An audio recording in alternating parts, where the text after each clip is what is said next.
Isayas Kabanata 10. Mapapahamak kayo, mga gumagawa ng hindi makatarungang batas na umaapi sa mga tao. Upang pagkaita ng katarungan ng mga nangangailangan. Upang alisan ng karapatan ng mahihirap. At upang pagsamantalahan ang mga byuda at ulila. Ano ang gagawin ninyo sa araw ng pagpaparusa? Pagdating ng pagkawasak na magmumulas sa malayo. Kanino kayo lalapit upang humingi ng tulong? At kanino ninyo iiwanan ang inyong kayamanan?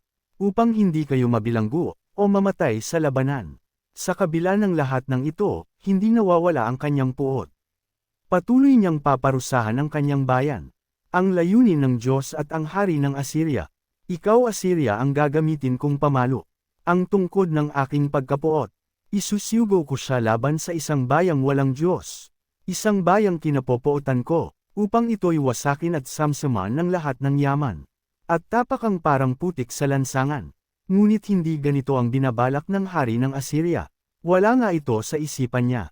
Ang layunin niya'y wasakin ang maraming bansa. Ang sabi niya, hindi ba't pawang hari ang aking mga pinuno? Ano ang pagkakaiba ng Kalno sa Carchemish, ng Hamat sa Arpad, at ng Samaria sa Damasco? Kung paanong pinarusahan ko ang mga kahariang sumasamba sa mga Diyos-Diyosan. Na higit na marami ang mga larawang inanyuan kaysa naroon sa Jerusalem at Samaria.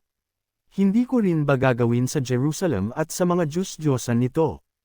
Ang ginawa ko sa Samaria at sa mga imahen nito. Ngunit kapag natapos na ni Yahweh ang kanyang layunin sa bundok Zion at sa Jerusalem, paparusahan niya ang hari ng Assyria dahil sa kanyang kayabangan, kataasan at kapalaluan. Sapagkat ang sabi niya, nagawa ko yan dahil sa taglay kong lakas at karunungan. Inalis ko ang hangganan ng mga bansa, at sinamsam ko ang kanilang mga kayamanan. Ibinagsak ko sa lupa ang mga nakaupo sa trono. Kinamkam ko ang kayamanan ng mga bansa na parang nasa isang pugad. Tinipon ko ang buong lupa, tulad ng pagtipon sa mga itlog na iniwanan. Wala man lamang pakpak na nagbalak lumipad. Walang bibig na bumubuka o haning narinig. Mas magaling pa ba ang palakol kaysa taong may hawak nito? Mas mahalaga ba ang lag-ari kaysa taong gumagamit nito?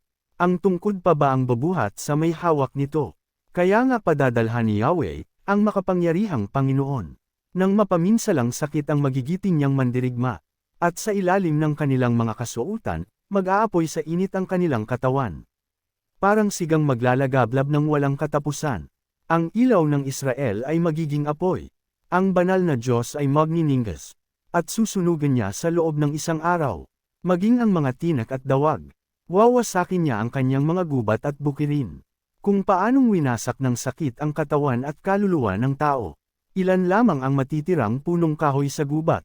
Ang mga ito'y mabibilang kahit ng isang batang musmos. Ang pagbabalik ng mga natirang sambahayan ng Israel. Sa araw na iyon ang matitira sa bansang Israel at Juda ay hindi naaasa sa mga nagpahirap sa kanila. Kay Yahweh lamang, sa banal na Diyos ng Israel, sila mananalig ng buong katapatan. Ang mga natira sa sambahayan ni Jacob ay magbabalik sa Diyos na makapangyarihan, sapagkat kung sindami man ng buhangin sa dagat ang mga Israelita, ilan lamang ang makakabalik. Nakatakda na ang pagwasak sa iyo ayon sa nararapat. Sa takdang panahon, ang buong bansa ay wawakasan ni Yahweh, ang makapangyarihang Panginoon. Kaya ganito ang sinasabi ni Yahweh, ang makapangyarihang Panginoon, o bayan kong naninirahan sa Zion, huwag kang matakot sa mga taga-Assyria kung ikaw may hampasin nila o pahirapan tulad ng ginawa sa iyo ng mga taga-Ehipto. Sapagkat hindi magtatagal at lilipas na ang galit ko sa iyo, at sa kanila ko ibabilang ang aking puot. At hahagupitin ko sila tulad ng paksain ko ang mga Midianita sa bato ng Oreb. Itataas ko ang aking tungkod sa ibabaw ng dagat tulad ng ginawa ko sa mga taga-Ehipto, sa araw na yun aalisin sa iyong balikat ang pahirap na ginagawa ng Assyria at wawasakin na ang pamatok sa iyong leeg.